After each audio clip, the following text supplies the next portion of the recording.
আসসালামু আলাইকুম ওয়া রাহমাতুল্লাহি ওয়া বারাকাতুহু।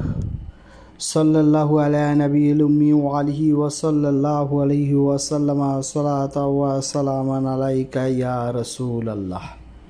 সম্মানিত ইমানদার মুমিন মুসলমান ভাই ও বোনেরা, তদবির দুনিয়া চ্যানেলে আপনাদেরকে স্বাগত জানাচ্ছি। আমি মোহাম্মদ রজব আলী।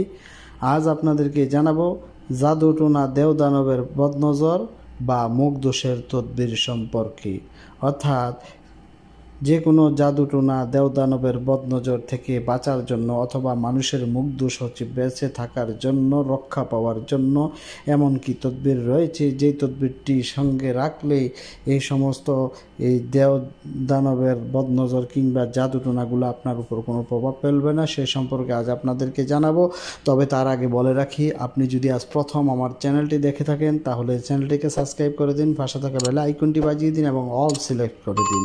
আর ইতিমধ্যে যারা আমার চ্যানেলটি সাবস্ক্রাইব করেছেন আপনাদেরকে জানাই অসংখ্য অসংখ্য ধন্যবাদ। তো সম্মানিত ইমানদার মুমিন মুসলমান ভাই ও বোনেরা, চলুন আমরা কথা না বাড়িয়ে আমাদের মূল আলোচনায় ফিরে যাই। আজকের আলোচনার বিষয়টি আপনারা ইতিমধ্যে অবগত হয়েছেন, অর্থাৎ অনেক কুফরি তান্ত্রিক রয়েছেন বা অনেক সমাজের মধ্যে অনেক খারাপ প্রকৃতির লোক রয়েছেন যারা একে অন্যের ভালো দেখতে পারেন না। তারা কি করেন, কোনো তান্ত্রিক কবিরাজের কাছে গিয়ে ওই তান্ত্রিকের কুফরি তন্ত্রমন্ত্রের সাহায্যে কিংবা জিনের সাহায্য নিয়ে আপনাকে জাদুমন্ত্রের মাধ্যমে আক্রান্ত করে থাকেন। অথবা দেখা যায় কিছু দেওদানব ভূত ফেরেত রয়েছেন, তারা সুদর্শন ব্যক্তি দেখলেই আকৃষ্ট হয়ে যায়, কিংবা কিছু আশিক জিন রয়েছেন তারা মানুষের ক্ষতি করে থাকেন। কখনো কখনো এরা শরীরে উপস্থিত হন কিংবা কখনো কখনো দূর থেকে তা রোগীকে জাদুর মাধ্যমে ক্ষতি করে থাকেন। আবার সমাজের মধ্যে দেখবেন এমন কিছু এক শ্রেণীর লোক রয়েছে যারা ভালো কিছু দেখলেই তাদের যে বদনজর কুদৃষ্টি থাকে ওই দৃষ্টির ফলে ওই বদনজরটা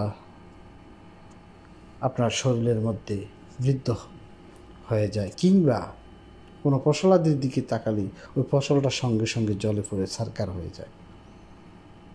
তো এমন মুখ দোষ হতে কিংবা দেওদানব বা জাদুটোনা হতে কিংবা উম্মুসিবিয়ান নামের একটা জিন, দুষ্ট জিন আছে, ওই জিনের হতে নিরাপদে থাকার জন্য আজকে আপনাদেরকে দুটি আয়াতের কথা বলবো। এই দুটি আয়াত যদি আপনারা লিখে সঙ্গে ধারণ করতে পারেন তাহলে জিনভূত,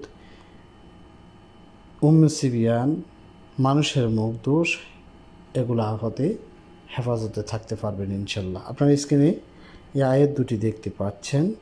এই আয়াত দুটি হচ্ছে মহাপবিত্র আল কোরআনের 16 নম্বর সূরাটির নাম হচ্ছে সূরা আন-নাহল।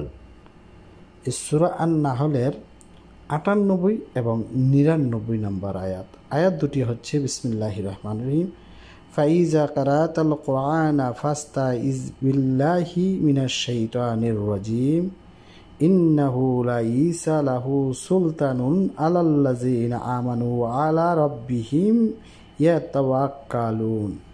এই দুটি আয়াত আপনারা স্ক্রিনে দেখতে পাচ্ছেন অথবা মহাপবিত্র আল কোরআন থেকে আপনারা দেখে নেবেন। এই দুটি আয়াত জাফরান কালি দ্বারা লিখে যদি কেহ সঙ্গে ধারণ করে তাহলে যে কোনো জাদুটোনা দেওদানব ভূত ফেরেতের অনিষ্টতা হতে কিংবা মুখ দোষ হতে নিরাপদে থাকতে পারবেন ইনশাআল্লাহ। এই ছিল আজকের মতন। পরবর্তী সময়ে নতুন কোনো বিষয় নিয়ে আসবো। সে পর্যন্ত ভালো থাকুন, সুস্থ থাকুন। আসসালামু আলাইকুম ওয়া রাহমাতুল্লাহি ওয়া বারাকাতুহু।